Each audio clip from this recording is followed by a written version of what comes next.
رسول اللہ کے نام پر کوئی سودا نہیں. اگر رسول اللہ صلی اللہ علیہ وسلم کی بات آ جائے گی تو ہمیں سب کچھ قربان کرنا پڑے گا. اگر ہم یہ سوچتے ہیں کہ رسول اللہ کی بات آئی اور ہم کہتے ہیں کہ نہیں کسی نے رسول اللہ کی شان میں گستاخی کر دی اور ہم خاموش بیٹھے رہے, تو یہاں پر ہمارا خاموش بیٹھنا بھی گناہ ہوگا. عام طور پر روایت میں آتا ہے رسول اللہ صلی اللہ علیہ وسلم نے فرمایا خاموشی ایک ایسی عبادت ہے کہ خاموشی بھی عبادت ہے. لیکن اگر رسول اللہ صلی اللہ علیہ وسلم کی بات آ جائے, رسول اللہ صلی اللہ علیہ وسلم کی ناموس کی بات آ جائے, ان کی عزت پر بات آ جائے, اور اگر کوئی مسلمان کوئی کلمہ پڑھنے والا خاموش بھی بیٹھا رہے گا تو وہ بھی گنہگار ہوگا. جب رسول اللہ صلی اللہ علیہ وسلم کی بات آئے گی تو ہم سب کو بولنا پڑے گا. یاد رکھیں کہ جن چیزوں سے ہم نے اپنا دامن چھڑا لیا, جن چیزوں سے ہم خاموش ہو جائیں گے, جن چیزوں کو ہم چھوڑ دیں گے, ان پر کفار مسلط ہوں گے. ہم نے نماز کو چھوڑا, کفار نماز پر پابندیاں لگانے لگے. ہم رسول اللہ صلی اللہ علیہ وسلم کی محبت میں کمزور ہوئے تو آج کفار رسول اللہ صلی اللہ علیہ وسلم کی محبت کے اظہار پر پابندیاں لگانے لگے. یہ غلطیاں ان کی نہیں ہیں, غلطیاں ہماری ہیں کہ ہم نے اپنے ایمان کو, اپنے اسلام کو مکمل طور پر سمجھا نہیں. اپنے ایمان کو, اپنے اسلام کو مکمل طور پر چلنے کی ہم نے کوشش ہی نہیں کی. ہم سوچتے ہیں کہ وقت کے ساتھ بدلنا اسلام نے منع نہیں کیا وقت کے ساتھ آپ بدلو, لیکن وقت کے ساتھ آپ کے حالات بدل سکتے ہیں, محبت نہیں بدلے گی. وقت کے ساتھ چیزیں بدلیں گی, دور بدلے گا, حالات بدل جائیں گے, اظہار کرنے کے طریقے بدل جائیں گے, محبت کا اظہار کرنے کے طریقے بدل جائیں گے, محفلیں کرنے کے طریقے بدل جائیں گے, لیکن رسول اللہ صلی اللہ علیہ وسلم کی محبت نہیں بدلے گی. رسول اللہ صلی اللہ علیہ وسلم کی محبت جو 1400 سال پہلے صحابہ کرام کے دلوں میں تھی وہی آج ہمارے دلوں میں بھی ہونی چاہیے. نماز کی محبت جو صحابہ کرام کے دلوں میں تھی وہی ہمارے دلوں میں ہونی چاہیے. آج آپ دیکھیں کہ اگر کوئی رسول اللہ صلی اللہ علیہ وسلم کی محبت کا اظہار کرتا ہے, اگر محمد صلی اللہ علیہ وسلم بھی بول رہے ہیں تو ان کے خلاف مقدمے درج ہو رہے ہیں.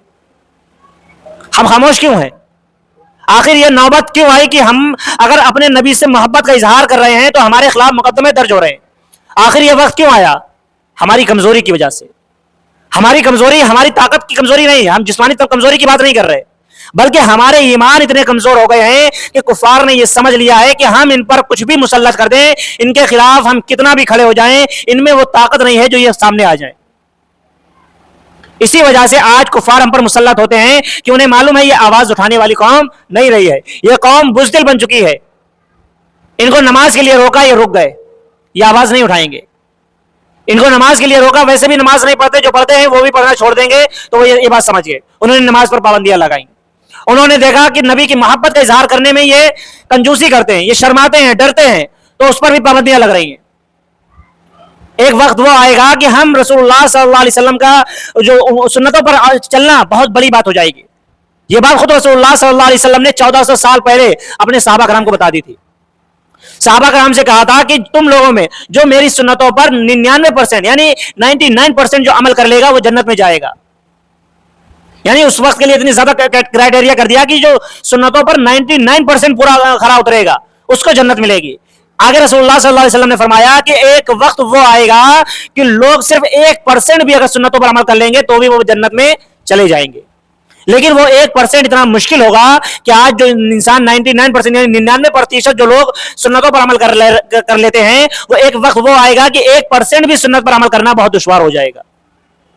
اور آج وقت وہی ہے کہ ہم نے سنتوں کو بالکل بھلا دیا ہے, تبھی تو کفار ہم پر مسلط ہو رہے ہیں.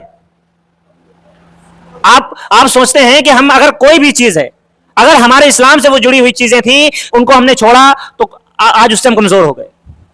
تلوار اسلام کی ایک بہترین چیز ہوا کرتی تھی, مسلمانوں کا شعار ہوا کرتا تھا, مسلمانوں کا زیور تلوار ہوا کرتی تھی, لیکن ہتھیاروں کو مسلمانوں نے چھوڑ دیا کہ ہمارے سے کوئی تعلق نہیں. تو کفار نے بھی سمجھ لیا کہ وہ ہتھیار ہو گیا. لیکن وہیں آپ سکھ قوم کو دیکھیں, جو پنجابی رہتے ہیں ان سکھوں کو دیکھیں کہ انہوں نے اپنا کلچر, اپنے جو ان کا جو مذہبی چیزیں ہیں ان کو انہوں نے چھوڑا نہیں. آج کوئی بھی ان کو اس چیز پر روک نہیں سکتا ہے. ان میں تلوار رکھنا ان کی جو مذہبی چیز ہے. تو آج آپ ٹریول کرتے ہیں, آپ فلائٹ وغیرہ میں کوئی بھی ہتھیار نہیں لے جا سکتے ہیں, کوئی بھی میٹل کی چیز نہیں لے جا سکتے, لیکن ان لوگوں کو یہ پرمیشن ملی ہے کہ وہ ہتھیار لے جا سکتے ہیں. وہ اپنے ساتھ جو کٹار رکھتے ہیں یہ پرمیشن دی گئی. کیوں دی گئی؟ کیونکہ انہوں نے اپنے مذہب کو فالو کیا ہے, انہوں نے اپنے مذہب پر کمزوری نہیں دکھائی.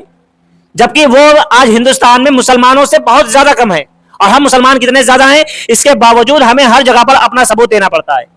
ہر جگہ پر ہمیں اپنے مسلمان ہونے کا، اپنے ہر چیز کا ثبوت دکھانا پڑتا ہے. یہ کمزوری ہمارے ایمان کی ہے.